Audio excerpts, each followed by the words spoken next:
News now देखने वाले सभी दर्शकों का स्वागत है। आप हमारा ये खास कार्यक्रम देख रहे हैं और हम आज बात करेंगे चिनाब वैली के बारे में। और आप जैसा कि जानते हैं कि हाल ही में नेशनल ग्रीन ट्रिब्यूनल द्वारा एक कमेटी का जो है वो गठन किया गया है, जिसमें चीफ सेक्रेटरी जम्मू कश्मीर जो है वो उस कमेटी को हेड करेंगे। और इसकी नौबत क्यों आई है, आप जानते हैं कि किस तरह से जो डोडा डिस्ट्रिक्ट है, अर्स्ट वाइल डोडा डिस्ट्रिक्ट हम जिसको कह सकते हैं, वहां पे जो तबाही हो रही है और हाइडल प्रोजेक्ट्स बनने की वजह से जो अभी तक जो मामले सामने आए हैं, ठाठरी में हमने देखा कि नई बस्ती का एक इलाका, वहां पे किस तरह से घर ढह गए। हालांकि इस बात की पुष्टि अभी जो जियोलॉजिस्ट हैं उन्होंने नहीं की है कि क्या घर ढहने की वजह से नेशनल हाईवे का बनना है या फिर डैम बनने की वजह से जो पानी रोका जा रहा है।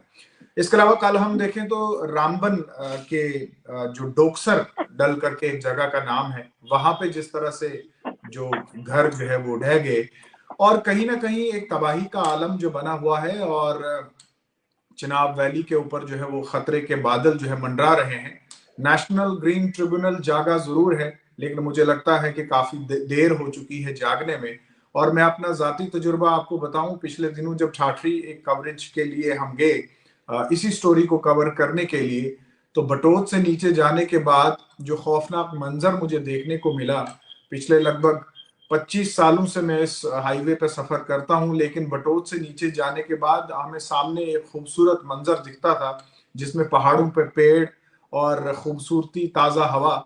लेकिन यकीन जानिए कि मैं अपनी गाड़ी का एक भी शीशा जो है वो खोल नहीं पाया। उसकी वजूहात ये थी कि गर्दा और इसके अलावा पूरे नंगे पहाड़, पेड़ों की कटाई, हाईवे का काम लगा हुआ, तबाही तबाही। तो कहीं ना कहीं ये अलामत ऐसी बन चुकी है कि अब डोडा डिस्ट्रिक्ट के लोग जो हैं वो पूरी तरह से चिंतित हैं। इस पर बात करने के लिए मेरे साथ एक विशेष पैनल जो है वो है। हम बात करेंगे, हमारे साथ इस वक्त हैं एडवोकेट निसार गत्तू, मेरे साथ स्वर्ण किशोर सिंह जो हैं, जो एडवोकेट हैं और रामबन से ताल्लुक रखते हैं। शेख नासिर हैं, एडवोकेट हैं और किश्तवाड़ से ताल्लुक रखते हैं। आप सभी का प्रोग्राम में स्वागत है। जी नमस्कार जी, धन्यवाद। Thank you. नासिर साहब, मैं आपसे शुरू करना चाहूंगा। सबसे पहले आप बताएं कि ये जो हाइडल प्रोजेक्ट्स बनाए जा रहे हैं, इसमें सबसे ज्यादा अगर हम देखें तो कहीं ना कहीं किश्तवाड़ जो है वो इफेक्टेड है। और ये कोई नई बात नहीं है, सन 1980 से किश्तवाड़ में हाइडल प्रोजेक्ट्स का काम जो है वो चल रहा है। लेकिन बदकिस्मती की बात यह है कि हमारे नेचुरल रिसोर्सेज को जिस तरह से निचोड़ा जा रहा है, जिस तरह से चूसा जा रहा है, बदले में हम लोगों को क्या मिल रहा है वो ठाठरी और रामबन की कल की जो घटना है वो हम बयान कर सकते हैं। और ये कोई नई बात नहीं है। चिनाब वैली को ग्रीन गोल्ड के लिए भी जो है वो जाना जाता है। लेकिन बदकिस्मती की बात यह है कि अब जब ग्रीन गोल्ड खत्म हो चुका है, तो अब जो हमारे आबी जखीरे हैं उनके पीछे जो है वो सरकार लगी है। और क्या कुछ हो रहा है, ये बात जो है वो छिपी नहीं है। आपसे इस बात पे जानना चाहूंगा। फहीम साहब, बहुत बहुत शुक्रिया इस अहम मुद्दे पर बात रखने का आपने मौका दिया। ये कहा जाता रहा है कि हमारा मुल्क जो है वो सोने की चिड़िया है और अंग्रेज यहाँ आकर के इसे लूटते रहे, लेकिन आखिरकार चिड़िया जिंदा रही और चिड़िया जो है वो दोबारा अपना आशियाना घोंसला बनाने के काबिल रही। लेकिन खित्ते चिनाब को मरकजी सरकार सोना देने वाली मुर्गी समझ रहा है, यानी जब तक ये अंडे दे रही है, इससे अंडे आप हासिल करो और उसके बाद इस मुर्गी को भी जो है आप जबा कर दो। हम शुरू से ये कहते आए हैं कि ये जो साइड इफेक्ट्स ऑफ विकास हैं वो खित्ते चिनाब के लोगों की कॉस्ट पर आप पूरे देश को, देश के बाहर बिजली दे रहे हैं, आप पूरे देश को फायदा दे रहे हैं, और बदले में हमें क्या मिल रहा है वो आप अंदाजा खुद लगा सकते हैं कि हाल ही में जो ठाठरी में वाकया पेश आया।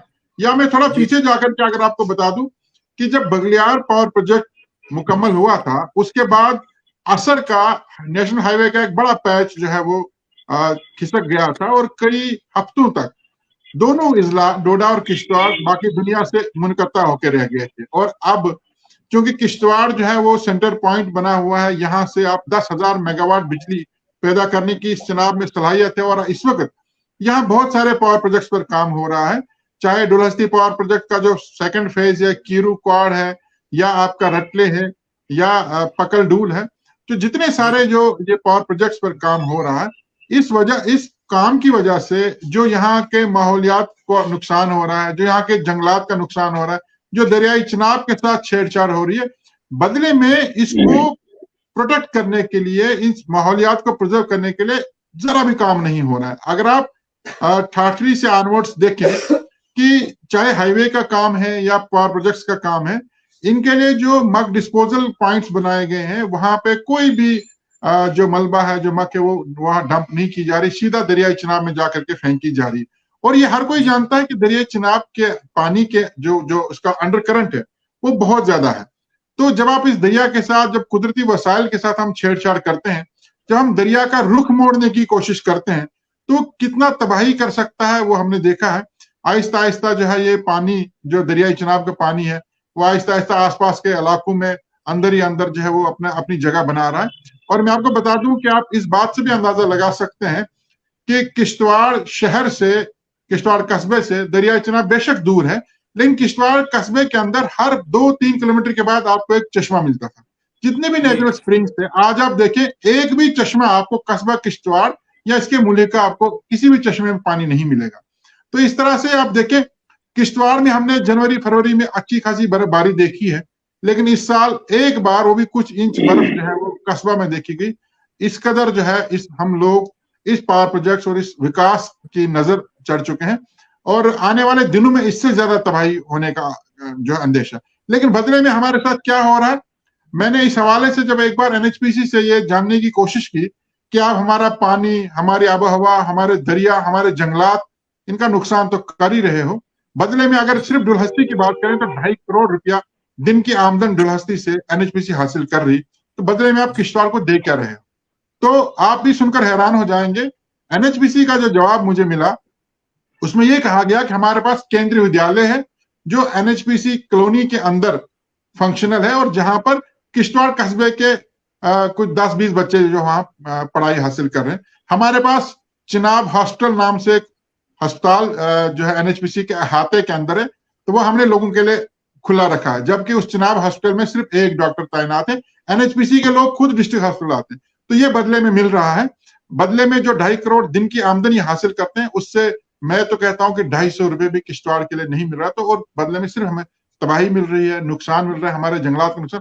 और अब ये जंगलात, आबोहवा का नुकसान जो है वो जानी नुकसान और माली नुकसान में तब्दील हो रहा है। बस्तियां उजड़ रही हैं, बस्तियों की बस्तियां खाली हो रही हैं, लोग बेघर हो रहे हैं, और सब कुछ जो है वो हमारे कांधे पे रख करके किया जा रहा है। ये बहुत ही ज्यादा सितम ज़रीफी की बात है। तरुण सिंह जी, आपकी तरफ आना चाहूंगा। आप एक लंबे अरसे से ये लड़ाई लड़ रहे हैं और आपने बहुत कोशिश की है कि इस मसले को जो है किसी एक बड़े प्लेटफॉर्म तक जो है वो पहुंचाया जा सके। और ये कोई नई बात नहीं है। हम शिमला की बात करें तो शिमला में हमने देखा, कसोली में देखा, मनाली में देखा, इसके अलावा हमने राजस्थान के जो अरावली हिल्स हैं वहां पे देखा। लेकिन जिस रफ्तार से अब तबाही होने लगी है, और अगर हम देखें तो महज 10 दिन के अंदर ही ये दूसरा वाक़ा है, और कहीं अगर कोई बड़ा भूकंप होता है तो मुझे लगता है कि तबाही का आलम कितना होगा, इस बात का अंदाजा जो है हम लगा सकते हैं। रामबन में जो कुछ कल हुआ आपने देखा होगा। तो क्या कहेंगे आप कि किस तरह से चिनाब वैली को जो है वो तबाह किया जा रहा है? देखिए फहीम, ऐसा है कि ये सारी त्रासदी है, इट्स अ डिजास्टर, इसमें कोई शक नहीं है। We all will be agreeing on that. ये किसी डिजास्टर से कम नहीं है। लेकिन before reaching on to conclusion कि इसकी वजह क्या है, एक थॉरो इन्वेस्टिगेशन की जरूरत रहेगी। मुझे जितनी समझ आती है, geologist should be put into action, soil conservation के जो एक्सपर्ट्स है they should be put into action, और हमें एक्सपर्ट्स का ओपिनियन पहले ले लेना चाहिए। ऑल्दो इसमें कोई शक नहीं है, no one can dispute the fact कि ये सारी जो इश्यूज हैं, जो डिजास्टर्स, ये जो हमारे साथ ये जो घटनाएं हुई हैं पिछले 1-2 हफ्तों में, इसके पीछे ये जो सो कॉल्ड डेवलपमेंटल वर्क है। देखिए, we are living in 21st century, 21वीं सदी में रह रहे हैं। हम सिर्फ डेवलपमेंट से काम नहीं चलेगा। अब आज के समय में एक सस्टेनेबल डेवलपमेंट नाम का एक शब्द है। आप सिर्फ रोड कंस्ट्रक्ट कर रहे हैं और सारे के सारे पेड़ काट रहे हैं, तो वो वाला डेवलपमेंट इज नॉट वायबल आज के दौर में। मैं जहां तक बात करूं रामबन की, ये और सेम होल्ड्स ट्रू टू डोडा और किश्तवाड़ एज वेल, कि जब भी कोई एक प्रोजेक्ट है, वो कोई नेशनल प्रोजेक्ट है या कोई छोटा कोई स्टेट का कोई प्रोजेक्ट है, उसको शुरू करने से पहले बहुत सारी कोडल फॉर्मेलिटीज होती हैं, जिसमें से एक बहुत ही जरूरी और बहुत ही ज्यादा महत्वपूर्ण फॉर्मेलिटी होती है एनवायरमेंटल क्लियरेंस। और सरकार का ही एक विभाग है, सरकार का ही एक मंत्रालय है, वन विभाग या एनवायरमेंट मिनिस्ट्री, MOEF, वो उस प्रोजेक्ट के शुरू होने से पहले वो terms and conditions lay down करता है। लेकिन दिक्कत यहाँ ये है कि जो भी एग्जीक्यूटिंग एजेंसी है, by throwing caution to the winds, वो काम करते हैं। और उसी की वजह है कि आपको मैं एक उदाहरण के तौर पे, एक मिसाल के तौर पे एक इशू बताऊं कि रामबन का जो नेशनल हाईवे का प्रोजेक्ट है, उसमें स्पेसिफिकली एनवायरमेंटल क्लियरेंस में एनवायरमेंट मिनिस्ट्री ने कहा था कि आप ये काम करें, लेकिन आपको इस पूरे प्रोजेक्ट में ब्लास्टिंग नहीं करनी। Blasting of rocks is prohibited. ये 4-5 शब्दों की लाइन थी उसमें, इसमें कोई सब क्लॉज नहीं, कोई इंटरप्रिटेशन की कोई गुंजाइश थी, स्पेसिफिकली प्रोहिबिटेड। जिला प्रशासन उसके बावजूद भी, and you will be astonished to know कि वो एनवायरमेंटल क्लियरेंस का डॉक्यूमेंट जो है डिस्ट्रिक्ट एडमिनिस्ट्रेशन की रिसीट में है, वो उनको MOEF ने भेजा है। उसके बावजूद भी district administration is delivering permission for blasting. ये एक उदाहरण है। जो आपने कल की वो डुक्सर की वो जो आप उदाहरण दे रहे थे, गूल का वो इलाका है, वहां पर रेलवे का प्रोजेक्ट चला है उसी की विसिनिटी में। वहां पर भी काम इस हिसाब से किया गया है कि we have to build this rail line in between, जो भी ये सारे जो जगह हैं, जो भी हमारे रिसोर्सेज है, they can be held to ransom. वो कोई इशू ही नहीं है। और ये अब बन गई है रेलवे, ऑल्दो ये हमारे लिए एक धरोहर है, it's resource for us, it's going to give us employment. लेकिन एम्प्लॉयमेंट के लिए किन लोगों के लिए एम्प्लॉयमेंट? जो लोग वहां रह रहे हैं, उनके पास अब घर ही नहीं बचेगा। तो ये चिंताजनक विषय है। और इसके ऊपर हम एक ही बात हम कहें कि भैया, डेवलपमेंट कोई तरीका नहीं है आज के दौर में। The new word is sustainable development. Gatu साहब, आप भी बड़े लंबे अरसे से ये लड़ाई लड़ रहे हैं, और चिनाब वैली में खासकर जो क्रैशर्स वगैरह लगे हैं, आप अक्सर उन मामलों को जो है वो सामने लाते हैं। लेकिन डेवलपमेंट के नाम पे जो तबाही इस वक्त हो रही है, और खासकर अगर हम देखें तो NGT के रूल्स इतने सख्त हैं, लेकिन अगर हम, जैसे नासिर साहब ने भी कहा कि हम अगर चिनाब वैली में देखें तो डंपिंग यार्ड्स सिर्फ नाम के हैं। मलबा जो है वो सीधा चिनाब में फेंका जाता है, और ये कोई रात के अंधेरे में नहीं किया जाता, बल्कि मैंने खुद देखा कि किस तरह से दिन दहाड़े ये मलबा जो है वो चिनाब में फेंका जा रहा है। और ये जो तबाही हो रही है, जिस तरह से पेड़ों की कटाई की गई और उसके बदले में पेड़ नहीं लगाए गए, जबकि सेट प्रोसीजर है, रूल्स हैं कि अगर आप पेड़ काटते हैं तो काटने से पहले ही आपको जो है वो प्लांटेशन करनी है, ताकि जो सॉइल खिसक रहा है, जमीन खिसक रही है, उसको होल्ड करने के लिए कुछ तो हो। जी फहीम जी, शुक्रिया। सबसे पहले तो आपका बहुत बहुत शुक्रिया, आपने इस प्लेटफॉर्म को यूज करने के लिए मुझे मौका दिया। मैं पिछले बड़े सालों से इस चीज पे बोलता आ रहा हूँ और बोलता भी हूँ। ये जो इशू है चिनाब वैली के रिलेटेड, मैं आपसे बताना चाहता हूँ, चिनाब वैली जम्मू कश्मीर से अलग पार्ट नहीं है। अगर हम थोड़ा सा नहीं, बहुत सा पीछे देखेंगे तो सबसे बड़ी प्रॉब्लम है ये एक सिस्मिक जोन एरिया है। और सिस्मिक जोन में फहीम जी सबसे बड़ी जो हाई जिसे बोलेंगे, सिस्मिक जोन 4 और 5 में फॉल करता है। अगर हम डाटा देखें सिस्मोलॉजिस्ट का, एक्सपर्ट्स का, तो 1555 से, that is in Mughal era, जब ये श्रीनगर में भूचाल आया तो 60,000 के लोग, उसके बाद 1885 में, 1828 में, उसके बाद 1905 में जब कांगड़ा में आया, उसके बाद 2005 में, उसके बाद 2013 में, ये सीरीज ऑफ सिस्मिक एक्टिविटीज हैं। लेकिन सबसे जो एपैथी है हमारे साथ सबसे बड़ी एपैथी ये है कि गवर्नमेंट जो है, चाहे वो यूनियन गवर्नमेंट हो या हमारी यूटी गवर्नमेंट हो या ददन स्टेट गवर्नमेंट हो, बड़ी लीस्ट बॉदर्ड है इसके बारे में कि ये भी एक एरिया है, इस एरिया में भी लोग बसते हैं, यहाँ के लोग भी इस जम्मू कश्मीर का हिस्सा या हिंदुस्तान का हिस्सा है। तो ये एक सीरीज ऑफ सिस्मिक एक्टिविटीज रही हैं और अभी भी अगर आप मैंने रिसर्च पेपर एक पढ़ा रिसेंटली, उसमें बताया गया है 2013 के बाद जब भद्रवा में जो एपी सेंटर बना वो 5 पॉइंट कुछ रिक्टर स्केल का था। और आप बिलीव करेंगे फहीम जी, उसके बाद एक रिसर्च पेपर पब्लिश होता है इंटरनेशनल जर्नल में जिसमें बताया गया है कि ये जो रामबन से उधर सिस्मिक एक्टिविटीज आज तक हुई वो तो अपना प्रेशर निकाल लिया, लेकिन जो चंबा और किश्तवाड़ का प्रेशर है और सबसे ज्यादा डेवलपमेंटल जिसे हम बोलेंगे सो कॉल्ड, सोरेन जी ने बड़ा अच्छा टर्म दिया, सो कॉल्ड डेवलपमेंट जो है, अभी जो प्रेशर जो फंसा हुआ है जो सिस्मिक एक्सपर्ट ने बोला है वो प्रेशर चंबा और किश्तवाड़ में फंसा हुआ है। आप बिलीव करेंगे कि उन्होंने प्रिडिक्ट किया है, टाइम लिमिट तो इसमें कोई प्रिडिक्शन नहीं है, लेकिन उन्होंने बोला है 8 से 9 रिक्टर स्केल का एक भूचाल आएगा जिसके 100 किलोमीटर रेडियस में सब कुछ तबाह होगा। और गवर्नमेंट को ये चीजें पता है, लेकिन दे आर लीस्ट बॉदर्ड। पिछले अब बड़े सालों से मैं ये बोलता रहा हूँ, स्टोन क्रशर आबादियों के नीचे लगे हैं, कटिंग लगी हुई है, ऊपर आबादियां बसी हैं, कोई नहीं सुन रहा है। एनजीटी की एक डायरेक्शन है, सोरेन जी उसमें वकील रहे हुए हैं, एक डायरेक्शन है कि पोल्यूशन कंट्रोल बोर्ड और पोल्यूशन कंट्रोल बोर्ड, जी एम आई ऑडिबल? जी जी बिल्कुल, हम सुन पा रहे हैं आपको। पोल्यूशन कंट्रोल बोर्ड को एक डायरेक्शन दी गई थी एनजीटी की तरफ से, जितना भी ये डैमेज किया हुआ स्टोन क्रशर्स ने डैमेज किया है उसका कंपनसेशन उनसे रिकवर करो, उस डैमेज एनवायरमेंटल डैमेजेस का। लेकिन हालात ऐसे हैं, पोल्यूशन कंट्रोल बोर्ड कह रहा है ये मैटर मेरे प्रिटेन नहीं है, उसके बाद डिस्ट्रिक्ट एडमिनिस्ट्रेशन का यही सेम स्टैंड है, जबकि सिर्फ 2 ही पार्टियां उसमें हैं। तो हालात यहाँ तक हैं कि एडमिनिस्ट्रेशन कोई जिम्मा नहीं ले रहा है इस एरिया में। एग्जीक्यूटिव जो हैं जिनको ये काम एग्जीक्यूट करने हैं वो अपने हाथ धो रहे हैं इन चीजों से। वही डेवलपमेंट के नाम, हाँ जी डेवलपमेंट हो रही है, कटाई कर रहे हैं, आपने कहीं स्टोन क्रशर लगाया है लेकिन उसमें जो कोडल फॉर्मेलिटीज है, उसमें जो पेड़ लगाने हैं, उसके इर्द गिर्द जो स्टोन वो जो वॉल्स क्रिएट करनी है वो कहीं नहीं है। और उसके बावजूद भी पोल्यूशन कंट्रोल बोर्ड उनको एनओसी दे रहा है।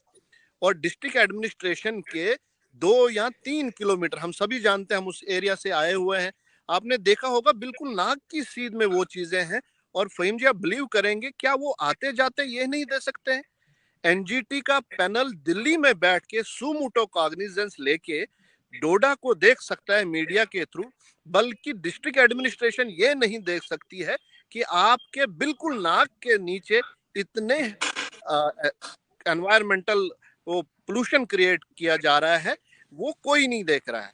तो कहने का मुद्दा है कहीं ना कहीं स्टेट गवर्नमेंट या जो हमारी एडमिनिस्ट्रेशन है अपने उन जिम्मेवारियों से भाग रही है।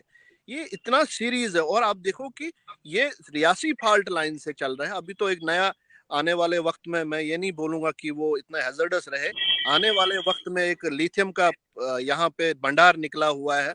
अगर आप यही चीजें देखेंगे, उसके लिए गवर्नमेंट ऑफ इंडिया ने एक प्लान करके एक इंडस वाटर ट्रीटी को अमेंड करने के लिए गवर्नमेंट ऑफ पाकिस्तान को लिखा, जबकि उनको पता है कि while extracting the lithium उनको thousands of gallons of water लगेगा।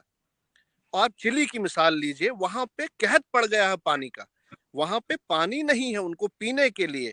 तो ये चीजें बड़ी एक मैनेज तरीके से चल रही हैं, बिल्कुल एक प्लान्ड तरीके से, और हर गवर्नमेंट में बैठा हुआ हर ऑफिशियल इसको जानता है इन चीजों से वहां पे क्या इफेक्ट होगा। लेकिन सस्टेनेबल डेवलपमेंट कहीं नहीं है।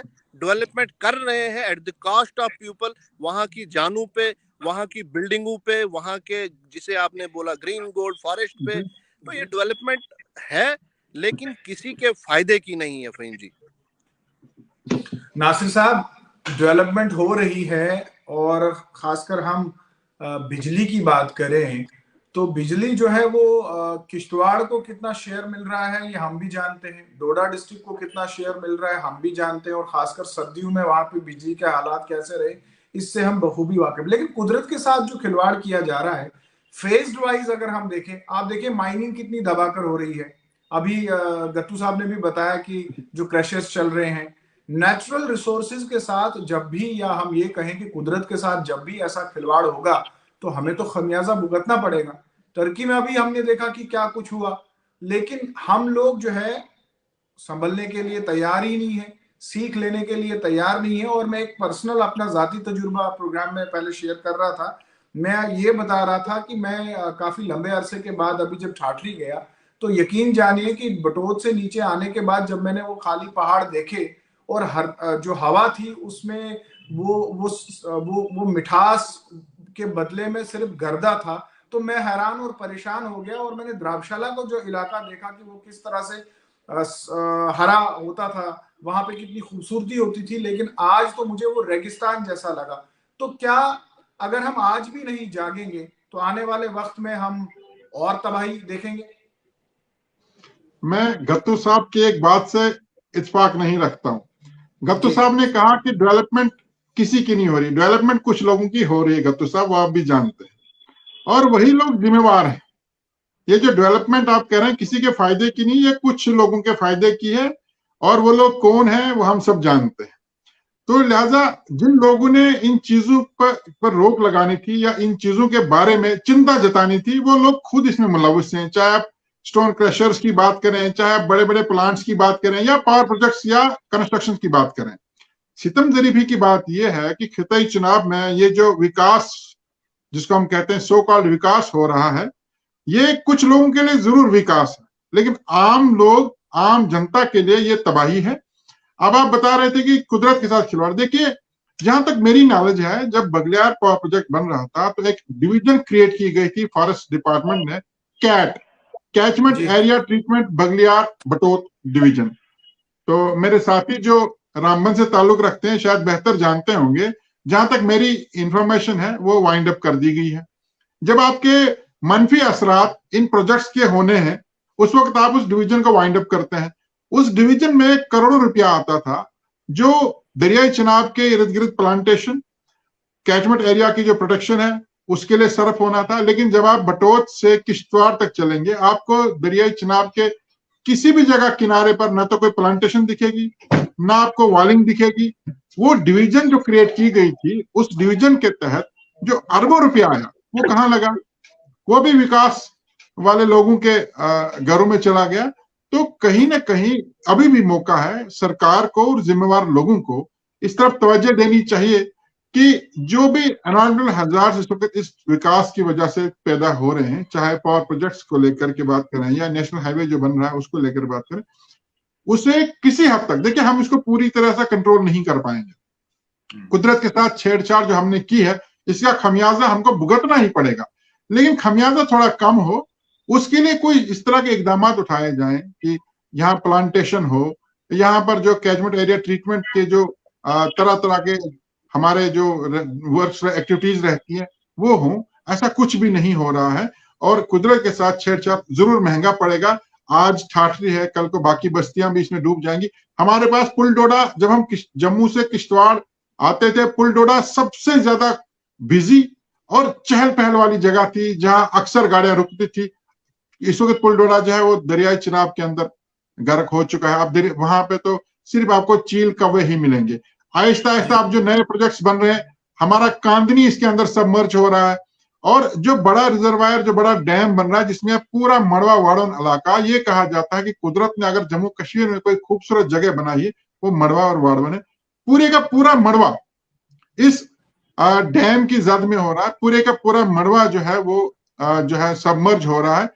किसके लिए? आप बस्तियां उजाड़ रहे हो, आप लोगों को बेघर कर रहे हो, आप कुदरत के साथ छेड़छाड़ कर रहे हो विकास के नाम पर। ऐसे विकास की न तो इस इलाके को जरूरत है, ऐसे विकास की न यहाँ के लोगों को जरूरत है, न यहाँ के गरीब को जरूरत है। हाँ, ये क्या करते हैं कि वक्ती तौर पर ये किसी गरीब को मजदूरी का झांसा देते हैं कि चले आपको, और वो यही कहता है कि मुझे साल 2 साल 3 साल इन प्रोजेक्ट्स में, चाहे रोड कंस्ट्रक्शन है या वहां पर मजदूरी मिलेगी। कुछ लोग बिजली करते हैं, कुछ अपना कारोबार करते हैं, लेकिन हम आने वाली नस्लों के लिए कब्रें खोद रहे हैं। मैं ये कहूं कि जो डैम बन रहे हैं, जो पावर प्रोजेक्ट्स बन रहे हैं, जो इस तरह से सड़कें बन रही हैं बगैर किसी एहतियात बरते, ये हम आने वाले नस्लों के लिए कब्रें खोद रहे हैं। और वो वक्त दूर नहीं जब खित्ते चुनाव में आपको हर दिन ठाठरी और रामबन जैसे सानिए पेश आएंगे। उस वक्त लाशें उठाने के लिए, घर दोबारा बनाने के लिए आपको कोई नहीं मिलेगा। इसलिए वक्त अभी भी है। जो लोग जिम्मेवार हैं, जो लोग यहां से अरबों खरबों रुपया कमा करके पूरे देश में उसको सर्व करना चाहते, उनको चाहिए कि आप जिस गाय से दूध ले रहे हो, जिस गाय से आप दूध लेकर के बाजार में बेच रहे हो, कम से कम उस गाय की भी थोड़ी बहुत आप कुछ उसका ख्याल तो रखो। उसकी दवा दारू, उसके घास, उसकी फीड का ख्याल तो रखो। लेकिन खिताई चिनाब को सिर्फ, जो मैंने पहले कहा कि सोना का अंडा देने वाली एक मुर्गी समझ के रखा गया, और जो अंडे जैसे खत्म होगी देकर उसे जबा किया जाएगा और उसे भी खाया जाएगा। मुझे लगता है कि यहाँ के लोगों को अब जागने की जरूरत है। यहाँ के लोगों को अब ये बात वाज़ेह कर देनी चाहिए कि हमें ऐसे विकास की जरूरत नहीं है जो विकास हमारी कब्रों, हमारी लाशों के ऊपर बनेगा। और जो भी प्रोजेक्ट, चाहे वो पावर प्रोजेक्ट की बात करें, कंस्ट्रक्शन की बात करें, प्रोजेक्ट बनने से पहले जो डीपीआर थे, मैं आपको एक छोटा सा उदाहरण दूंगा। जब रटले पावर प्रोजेक्ट जीवीके को अलॉट किया गया था, तो एक आरआर प्लान उसका बना था। और द्राक्षाला में, चूंकि छोटा सा टाउन है, छोटी सी बस्ती है, द्राक्षाला में जितने लोग जो पावर प्रोजेक्ट या डैम के बिल्कुल नजदीक रह रहे हैं, उन लोगों के लिए जो आरआर प्लान बना था, जो रिहेबिलिटेशन का प्लान बना था, उसमें उन्हें माहाना जो अलाउंस दिया जा रहा था, या जो लैंड लूजर्स के लिए बाकी सारी चीजें रखी गई थी। जब जीवीके इस प्रोजेक्ट को छोड़ करके चलेगी, अब जो दूसरी कंपनी ने, मेगा ने इसको प्रोजेक्ट को लिया है, उन्होंने कहा हमारे साथ इस तरह का कोई एग्रीमेंट नहीं हुआ, हमारे साथ इस तरह का कोई एग्रीमेंट नहीं, आप लोग घरदा खाओ, आप लोगों के घरों में क्रैक्स पड़ जाएं ब्लास्टिंग की वजह से, हमें उसके लिए कोई जिम्मा नहीं।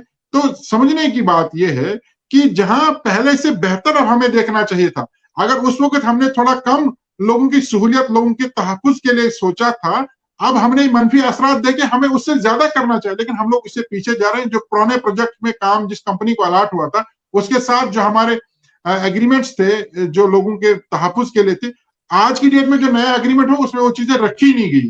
तो कहीं ना कहीं लोगों की कास्ट पर ये सब कुछ हो रहा है, और इसका खमियाजा जो है बहुत जल्द भुगतना पड़ेगा। स्वर्ण जी, सीएसआर अगर हम बात करें, कॉर्पोरेट सोशल रिस्पॉन्सिबिलिटी, तो उसके नाम पर भी जो है वो लगभग मजाक किया जा रहा है। खासकर रामबन की हम बात करें, रामबन में इस वक्त national highway authority of India जो है वो नेशनल हाईवे को बना रही है। नॉर्दर्न रेलवे जो है उन्होंने रेलवे का जाल बिछाया हुआ है, बहुत बड़े बड़े टनल और पुल जो है वो बन रहे हैं। लेकिन कहीं ना कहीं अगर हम रामबन की हालत देखें, तो कल का जो हादसा है वो खुद बयान करता है कि ये तबाही का एक मंजर है। So, I think this is getting a bit political. आपकी आवाज जो है वो खराब आ रही है स्वर्ण जी। Am I clearly audible now? नहीं, आपकी आवाज जो है वो डिस्टर्ब्ड है।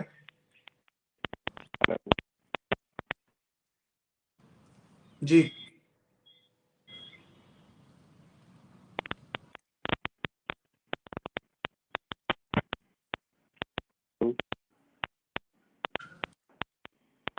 आपका ऑडियो जो है वो खराब आ रहा है। Is it fine now? No, it is not fine. मुझे लगता है अगर आप हेडफोन के बगैर भी करेंगे तो it will perfectly work.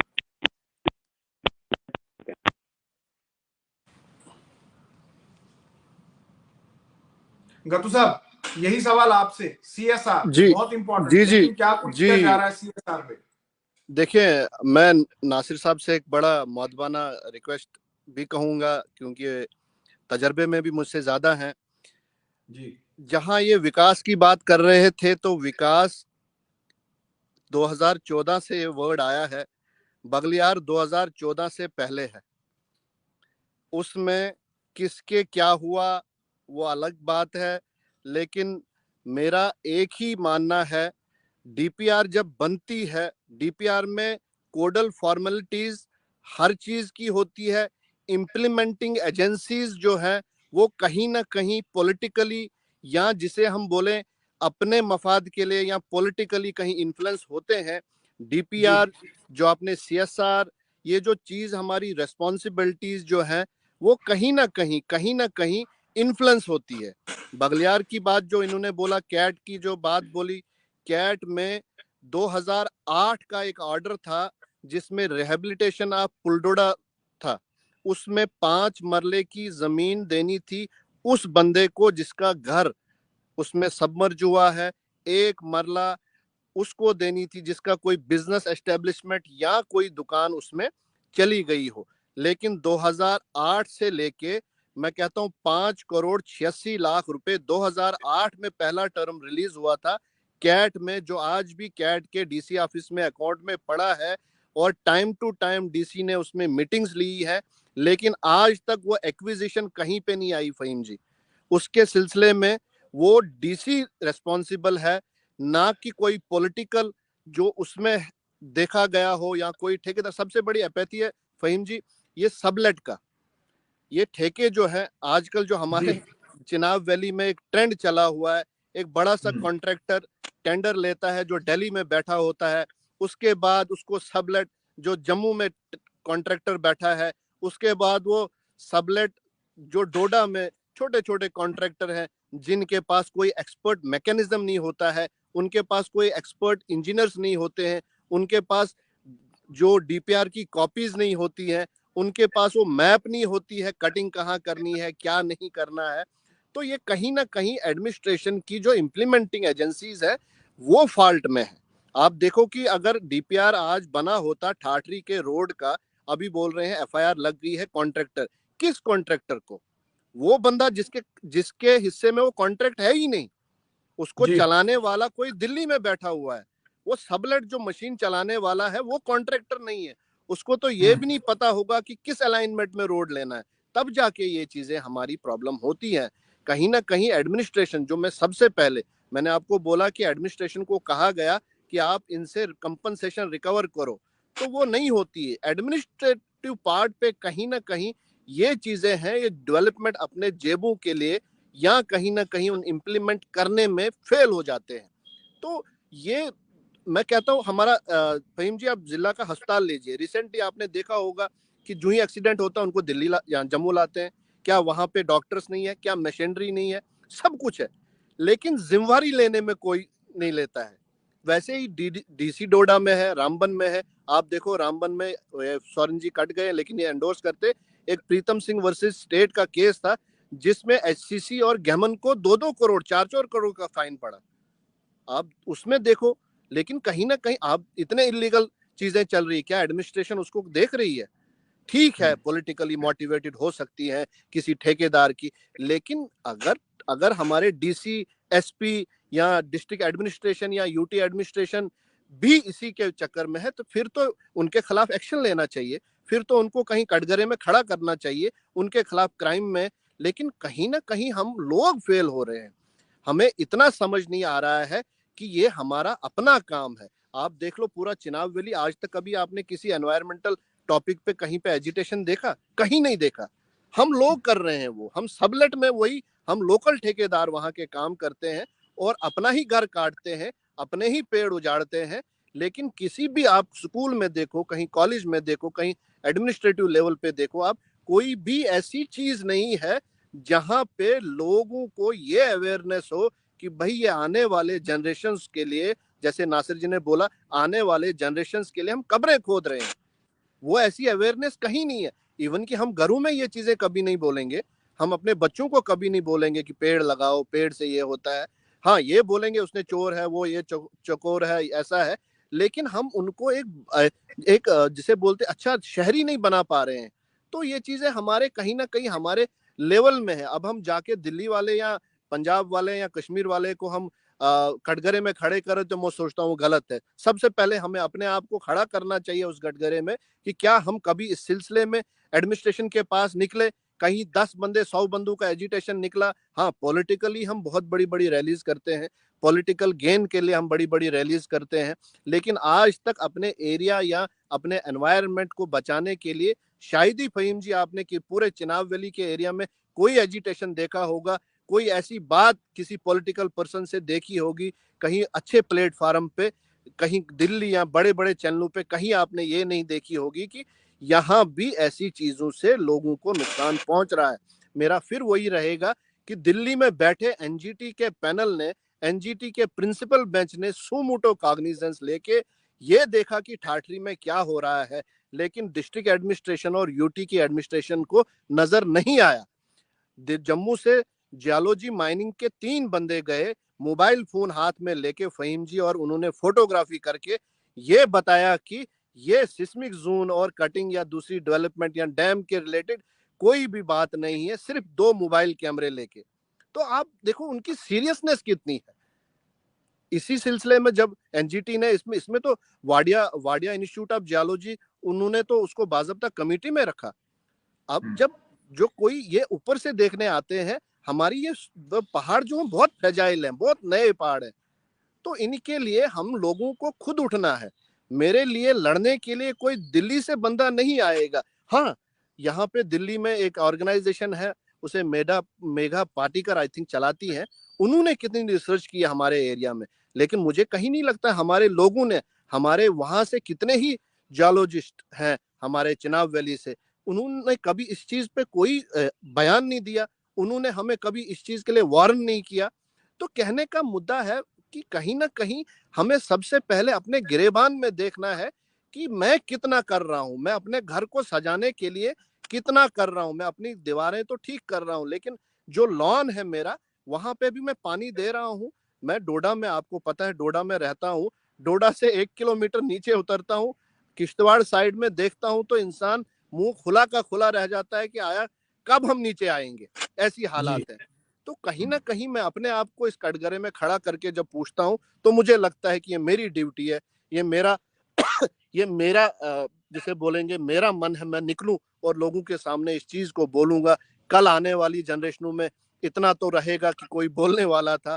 Platform मिलता है, गवर्नमेंट ने इस सिलसिले में आपको पता ही है 2021 में तो ये एसआरओ ही रिपील कर दिया, इवन की that too with the contempt of court. उसमें सुप्रीम कोर्ट की जजमेंट थी, उस जजमेंट के बाद फिर ये एसआरओ फ्रेम किया गया था जे&के स्टेट ने, जिसके लिए पूरा एक प्रोसेस था उसमें, कैसे आप ये चीजें कर सकते हो। लेकिन एब्रप्टली जब वही नासिर जी की बात आई, जब विकास पुरुष आ गए और विकास शुरू हो गया, फिर विकास घरों का होने लगा, विकास बैंकों का होने लगा, अपने बच्चों का होने लगा, तो आम लोगों के लिए विकास एक शब्द रह गया है, वर्ड रह गया है। इसलिए इसके लिए बड़ा एजिटेशन चाहिए, लोगों को खुल के निकलना है। आप देखो नर्मदा बचाओ का आंदोलन निकला, जेपी मूवमेंट निकली, कोई जितनी भी बड़ी बड़ी मूवमेंट्स निकली, वो इन चीजों को सिक्योर करने में। आप देखो हिमाचल प्रदेश के लिए तो एनजीटी का पर्टिकुलर आर्डर है, वहां पे तो कोई स्टोन क्रशर लग ही नहीं सकता है, उससे तो मोबाइल स्टोन क्रशर लगाने हैं, छोटे छोटे लगाने हैं। आप ये हालात हैं कि हम कहीं उठ ही नहीं रहे। हमारे ही अपने लोग हैं, जो चला रहे हैं वो भी अपने लोग हैं, जो मर रहे हैं वो भी अपने लोग हैं, जो पैसा कमा रहे हैं वो भी हम लोग हैं। तो कहने का मुद्दा है फहीम जी, कहीं ना कहीं हमें अपने आप को कटघरे में खड़ा करके इस चीज को पूछना चाहिए, मेरी एक सोशल रेस्पॉन्सिबिलिटी क्या है, मैं कैसे अपने एरिया को देखता हूँ, मैं अपने घर को जब देखूं, मैं अपने पड़ोस को देखूं, तो एक अच्छा एनवायरनमेंट बनेगा, एक अच्छे लोग, एक अच्छी जिसे बोलेंगे डेवलपमेंट होगी और सस्टेनेबल डेवलपमेंट होगी। नासिर साहब, बिल्कुल आखिर में लड़ाई हमारी है तो हमें दूसरे को नहीं देखना चाहिए कि वो हमारी लड़ाई लड़ेगा, और कसूर हमारे अपने लोगों का है जो आज तक बेदार नहीं हुए। अभी भी वक्त जो है हमारे पास है, अगर हम चाहें तो हम आने वाले तबाही को जो है वो जरूर बचा सकते हैं। बिल्कुल, मैंने भी अपनी बात रखते हुए ये जरूर कहा था कि हमें जागना होगा और हमें आवाज बुलंद करनी होगी कि आप हमारे कांधे पे बंदूक रख के जो शिकार कर रहे हैं वो शिकार भी हमारा है, कांधा भी हमारा है, शिकार भी हमारा है, खाने वाले कुछ और लोग हैं। ये जब यहाँ के लोगों को समझ आएगी, मुझे लगता है तब तक बहुत देर हो चुकी होगी, क्योंकि यहाँ का माहौलियात तबाह हो रहा है। यहाँ आप देख लीजिए कि जो प्रोडक्शन थी यहाँ, चाहे जंगलात में जो चीजें बनती थी या लोग जो खेती बाड़ी करते थे, उसमें बहुत ज्यादा गिरावट आई है। एक जमाना ऐसा था कि डोडा किश्तवाड़ में बहुत कम अनाज बाहर से आता था, लोगों के पास अपना, लोग खुद कफील थे। लेकिन आज आप देखिए, आप खेतों की हालत देख लीजिए, क्योंकि वक्त पर बारिशें नहीं हो रही हैं, धूल और गर्दा चारों तरफ है, सब कुछ बाहर से आ रहा है। तो वो वक्त दूर नहीं कि हमें बाहर से, जहां हम अनाज मंगवाते हैं, हमें बाहर से ऑक्सीजन सिलेंडर्स मंगवाने पड़ेंगे घरों के लिए। ये मैं आपके माध्यम से खिते चुनाव के तमाम लोगों से गुजारिश करना चाहूंगा कि अपनी कब्रें खुद खोदना बंद कर लीजिए। वो वक्त दूर नहीं कि हमें अब अनाज के साथ घरों में ऑक्सीजन सिलेंडर तक मंगवाने पड़ेंगे, और जो सरमायादार लोग जागीरदार लोग जिनको इस विकास से, इस डेवलपमेंट से ज्यादा फायदा है, उन्हें भी कटघरे में खड़ा करना जरूरी बनता है, क्योंकि ये उन लोगों की जिम्मेवारी नहीं बल्कि मैं कहता हूं उन लोगों की लापरवाही और खुदगर्जी है जिसकी कीमत एक आम आदमी, एक आम गरीब चुका रहा है। इसलिए लोगों को जागने की बहुत जरूरत है और एक बड़े लेवल पर एजुटेशन करने की जरूरत है, इससे पहले कि हम लोग जो है इसका शिकार हो जाए। शेख नासिर साहब और गत्तू साहब, आपने प्रोग्राम में हिस्सा लिया, आपका बहुत बहुत शुक्रिया। हमारे साथ स्वर्ण सिंह जी भी थे, लेकिन किसी टेक्निकल रीजन की वजह से वो कंटिन्यू नहीं कर पाए, लेकिन जो बात उन्होंने रखी रामबन के हवाले से, चिनाब वैली के हवाले से, वो काफी इंपॉर्टेंट थी। और प्रोग्राम का मकसद भी हमारा यही है कि हमारी आवाज जो है वो हुकूमत तक पहुंचे, न सिर्फ जम्मू कश्मीर की हुकूमत तक बल्कि मरकजी हुकूमत तक। और ये जो एनजीटी ने कदम उठाया है, मुझे लगता है कि हमें इससे जरूर उम्मीद रखनी चाहिए कि इससे जो है वो कहीं ना कहीं चिनाब वैली में जो तबाही हो रही है उस पर कोई ना कोई निज़ाम जो है वो जल्द कायम किया जाएगा। लेकिन बिलाखिर मैं यही कहूँगा कि ये हमारी अपनी लड़ाई है, ये हम लोगों की लड़ाई है। और जैसे नासिर साहब ने भी कहा कि अब वक्त आ चुका है जब लोगों को बेदार होना पड़ेगा, और ख़ासकर जो हमारे यूथ है उनको ये देखना होगा कि आने वाला जो मुस्तकबिल है हमारा, उसको हम किस तरह से बचा सकें।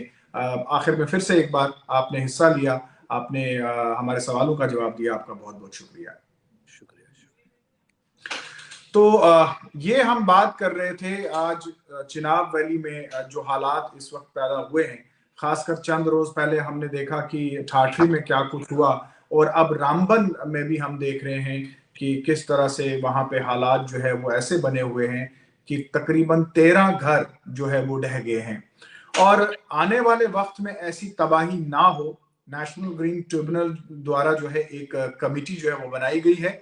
Chief secretary Jammu and Kashmir जो है उसकी अध्यक्षता करेंगे, और इस बात का पता लगाया जाएगा कि चिनाब वैली में ये जो हालात पैदा हो रहे हैं इसकी वजह क्या है। तो ये था आज का हमारा प्रोग्राम। आप देखते रहिए द न्यूज़ नाउ।